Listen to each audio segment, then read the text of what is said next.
Praise the lord. మన ప్రభును మన రక్షకుడైన యేసుక్రీస్తు వారి శక్తి కలిగిన నామంలో మీ అందరికీ మా హృదయపూర్వక వందనములు. ఈరోజు దేవుని వాక్యము, మృతులను లేపు దేవుని యందే గాని మా యందే మేము నమ్మిక యుంచకుండునట్లు మరణమగుదమను నిశ్చయము మా మట్టుకు మాకు కలిగియుండెను. కొరింథీయులకు రాసిన 2వ పత్రిక 1వ అధ్యాయము 9వ వచనము.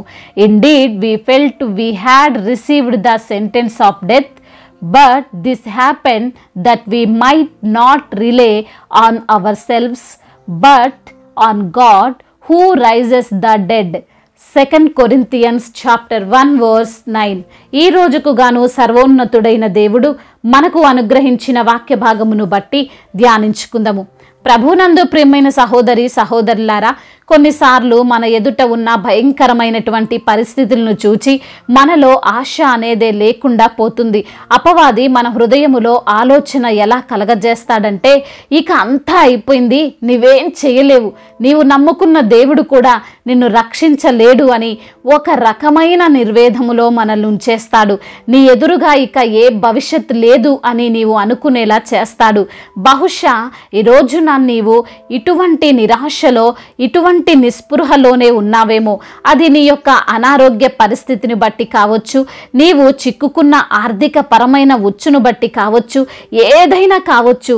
నీవు నిస్సహాయురాలువు అనే ఆలోచన నీలో వస్తుంది అంటే అపవాది నీలో బలంగా పనిచేస్తున్నాడేమో అని ఒక్కసారి నిన్ను పరీక్షించుకో. వాస్తవానికి నీవు అనుకుంటున్నది, నీవు చూస్తున్నది నిజం కానే కాదు.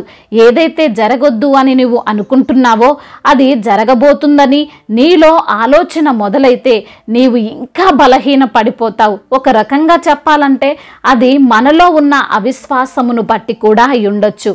ఈరోజు లేఖన భాగంలో మనం చూస్తే అపోస్తుడైనటువంటి పౌలు గారు మరియు తిమోతి గారు వారి యొక్క సేవా జీవితంలో ఎన్నో అనుభవాలను ఎదుర్కొన్నారు. కొన్ని మంచివి అయితే ఇంకొన్ని చెడ్డవి. క్రీస్తు యొక్క శ్రమలు మా యందు ఎలా విస్తరించుచున్నవో అలాగే క్రీస్తు ద్వారా ఆదరణయు మాకు విస్తరించుచున్నదనే మాటలు వారు మాట్లాడినట్లు మనం చూడవచ్చు. అవునండి, మన జీవితంలో కష్టం ఎంతైతే విస్తరించబడుతుందో దేవుని యొక్క ప్రేమ, ఆయన కృప కూడా అదే విధంగా విస్తరించబడుతుంది. అనగా మనకు వచ్చిన ఆ శ్రమలైనా కష్టాలైనా మనల్ని ఏమి చేయకుండా దేవుడు ఆయన యొక్క కృపను మన మీద కుమ్మరిస్తుంటాడు. చాలామంది అనుకుంటారు, మాకు కష్టం వచ్చిందని, మాకు బలహీనతలు ఉన్నాయి, శోధనలు వచ్చాయి. అయితే అదే టైంలో దేవుని యొక్క కృపను జ్ఞాపకం చేసుకోలేకపోతుంటారు. ఈ లోక రక్షకుడైన యేసయ్య మనతో ఉన్నాడు అనే విషయము మర్చిపోతుంటారు. కొరింథీ సంఘం కూడా బహుశా అలానే అనుకుంటుందేమో.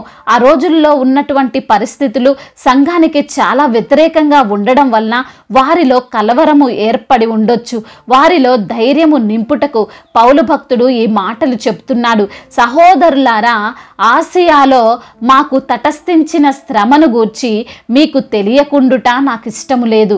అదేదనగా మేము బ్రతుకుదమను నమ్మకము లేక యుండునట్లుగా మా శక్తికి మించిన అత్యధిక భారం వలన కృంగిపోతుమి. వారికి ఆసియాలో వచ్చినటువంటి శ్రమ ఏదైతే ఉందో అది వారు సహించలేనిది, భరించలేనిది, వారు ఎన్నడూ చూడనిది అని తెలియజేస్తూ మరొక మాట వారు మాట్లాడారు. మరియు మృతులను లేపు దేవుని యందే గాని మా యందేమి మేము నమ్మిక ఉంచకుండునట్లు మరణమగుదమను నిశ్చయము వారికి కలిగింది అని.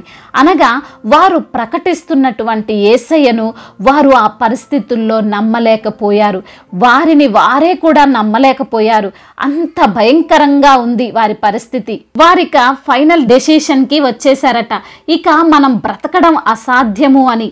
కానీ అప్పుడే అద్భుతం జరిగింది. లేఖనముల ద్వారా ఇలా సెలవిస్తున్నాడు భక్తుడు, ఆయన అట్టి గొప్ప మరణము నుండి మమ్మల్ని తప్పించెను, ఇక ముందును తప్పించెను అని.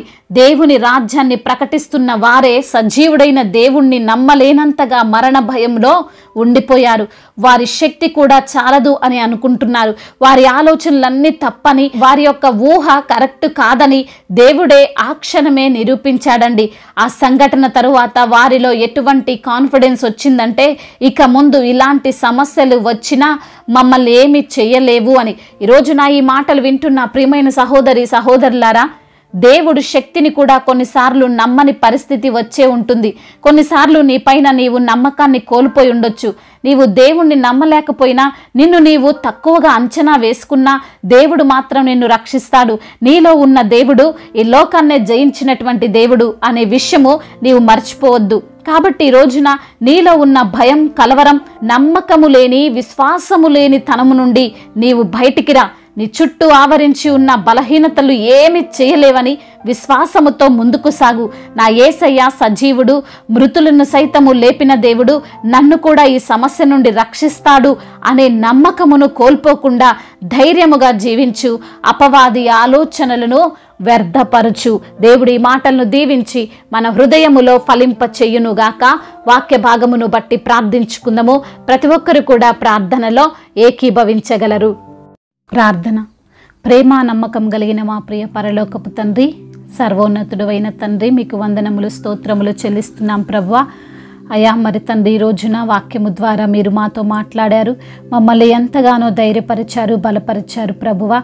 అయా ఎటువంటి కష్టములో నుండైనా మమ్మల్ని మీరు విడిపిస్తారని, అయా నిన్ను నమ్మిన వారిని ఖచ్చితంగా రక్షిస్తారని, అయా ఎటువంటి భయము, ఎటువంటి కలవరము, ఎటువంటి అపనమ్మకము మాలో ఉండకూడదని ప్రభువా వాక్యము ద్వారా తండ్రి అయా సూటిగా తేటగా మీరు మాట్లాడారు ప్రభువా. అందును బట్టి వందనములు. ఎందరైతే బిడ్డలు ఈ రోజున వారికి ఉన్న సమస్యలను బట్టి, ఇరుకులను బట్టి, ఇబ్బందులను బట్టి మీ పాద సన్నిధిలో చేరి ప్రార్థిస్తున్నారో వారి యొక్క మొరలను వినే దేవుడవు, వారికి సమాధానమును అనుగ్రహించే దేవుడవు. అయా మీ యందు నమ్మిక ఉంచి ప్రార్థిస్తుండగా అద్భుతాలను, ఆశ్చర్యమైనటువంటి కార్యాలను ప్రతి బిడ్డ జీవితంలో మీరు జరిగించమని వేడుకుంటున్నాం తండ్రి. ఎందరైతే బిడ్డలు ఈ రోజున బలహీనులుగా ఉన్నారో వారి నిమిత్తము ప్రార్థిస్తున్నాము తండ్రి. బలహీనులను బలపరిచే దేవుడవు, కృంగిపోతున్న బిడ్డలను లేవనెత్తే దేవుడవు, వారికి ఉన్న అనారోగ్య సమస్యల నుండి వారిని తండ్రి లేవనెత్తి సంపూర్ణ స్వస్థనిచ్చే దేవుడు. మీరు పొందిన దెబ్బల చేత, మీరు కార్చిన రక్తము చేత ప్రతి బిడ్డకు స్వస్థత కలుగుతుంది ప్రభా. మేము నమ్ముచున్నాము, విశ్వసిస్తున్నాం తండ్రి. విశ్వసించిన దాని ప్రకారమే మీరు చేస్తానంటున్నారు ప్రభా. ప్రతి బిడ్డను మీరు లేవనెత్తండి, ప్రతి బిడ్డకు స్వస్థతను కలగజేయమని బ్రతిమిలాడుకుంటున్నాం. ఆర్థిక సమస్యలు, అప్పుల భారాల నుండి బిడ్డలకు విడుదల దయచేయండి. అప్పును ఎలా తీర్చుకోవాలో తగిన జ్ఞానాన్ని వారికి దయచేయమని వేడుకుంటున్నాం ప్రభా. అదేవిధంగా కుటుంబ సమస్యలు, కుటుంబ కలహాలు, భార్యాభర్తల మధ్య విభేదాలు, అయా ఇరుగు పొరుగు వారి మధ్య విభేదాలు, వీటన్నిటి నుండి విడుదల దయచేయండి. మీరే వారి మధ్య సమాధానాన్ని కలగజేయమని వేడుకుంటున్నాం ప్రభా. అదేవిధంగా నా తండ్రి యవన బిడ్డల నిమిత్తము ప్రత్యేకించి ప్రార్థిస్తున్నాం తండ్రి. యవన వయసులో ప్రభా బిడ్డలు గేమ్స్కి ఎడిక్ట్ అయిపోకుండా, అయ్యా మరి చెడు వ్యసనాలకు ఎడిక్ట్ అయిపోకుండా, మరి ప్రభువా మరి త్రాగుడికి ఎడిక్ట్ అయిపోకుండా ప్రభువా అయా బిడ్డలను మీ యొక్క కాపుదలలో భద్రపరచండి. మీ యందు భయము, భక్తి కలిగినటువంటి బిడ్డలుగా ప్రతి బిడ్డను నిలపమని వేడుకుంటున్నాము.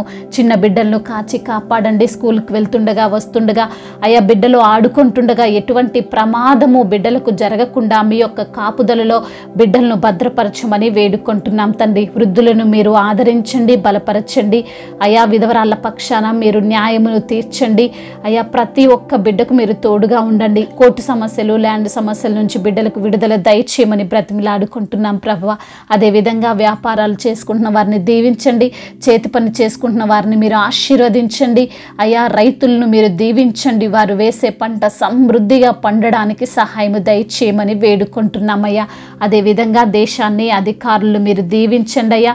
దేశ నాయకులకు తగినటువంటి జ్ఞానాన్ని దయచేయండి. దేశాన్ని ఎలా పాలించాలో, ఎలా అభివృద్ధి పరచాలో సమయోచితమైనటువంటి జ్ఞానమును దేశ అధికారులకు మీరు దయచేయమని బ్రతిమిలాడుకుంటున్నాము అయా. ముఖ్యంగా అయా దైవజనులందరి కొరకు, సువార్థికుల కొరకు ప్రార్థిస్తున్నాము. వారు చేస్తున్నటువంటి పరిచర్యను తండ్రి మీరు దీవించండి. అనేక ఆత్మలను రక్షించే భారము కలిగి వారు తండ్రి ప్రార్థించే మనసును వారికి దయచేయమని వేడుకుంటున్నాము అయా. అదేవిధంగా మరి తండ్రి మిషనరీస్ని దీవించండి, ఆశీర్వదించమని వేడుకుంటున్నాం ప్రభువా. అదేవిధంగా ఇతర దేశాల్లో ఉంటున్న బిడ్డలను బట్టి ప్రార్థిస్తున్నామయ్యా. వారి కుటుంబ సభ్యులను విడిచిపెట్టి మరి ప్రభువా వారికి ఉన్నటువంటి బంధువులను, వారు ఉన్న ప్రాంతాన్ని విడిచిపెట్టి మరి తండ్రి అయా ఉపాధి కోసం ఆ యొక్క దేశంలో బిడ్డలు ఉంటుండగా ప్రభువా మీరే వారికి తోడుగా ఉండి, మీరే తండ్రి వారిని ధైర్యపరిచి వారు చేస్తున్న పనులలో ఆశీర్వాదాన్ని దయచేయమని వేడుకుంటున్నాము. ఇంకా ఎటువంటి సమస్యలున్నా ఆ సమస్యలన్నిటిని గద్దించమని బ్రతిమిలాడుకుంటూ తండ్రి తండ్రి ఇంతవరకు చేసిన ప్రార్థన అంతటిని మీ పాద సన్నిధిన చేర్చుకోమని మా నాథుడు సర్వశక్తిమంతుడు సర్వాధికారి అయిన నజరేయుడైన యేసుక్రీస్తు వారి శక్తి కలిగిన నామంలో ఈ ప్రార్థనను అడిగి వేడుకొని పొందుకొని ఉన్నాము మా ప్రియ పరలోకపు తండ్రి. ఆమేన్. ఈరోజు పెళ్లి రోజు మరియు పుట్టినరోజు జరుపుకున్న వారందరినీ దేవుడు దీవించి సకల మేలులతో ఆశీర్వాదములతో కృపాక్షేమములతో శాంతి సమాధానముతో దేవుడు మిమ్మల్ని నింపునుగాక. మీ యొక్క ప్రార్థన అవసరతలను మాకు తెలియజేయగలరు. మీ కొరకు మేము తప్పక ప్రార్థిస్తాము. మొదటిసారిగా మన యొక్క ఆదరణ వాక్యం చూస్తున్నట్లయితే తప్పకుండా సబ్స్క్రైబ్ చేసుకోగలరు. ఈ వాక్యం మీకు ఆశీర్వాదకరముగా ఉండినట్లయితే అనేకులకు కూడా ఈ వాక్యాన్ని పంపి మీరు కూడా దేవుని యొక్క రాజ్య సువార్తలో పాలిభాగస్తులు కావాలని దేవుని పేరిట మనవి చేసుకుంటున్నాను. May God bless you all. దేవుడు మిమ్మల్ని దీవించి బలపరిచి స్థిరపరచునుగాక.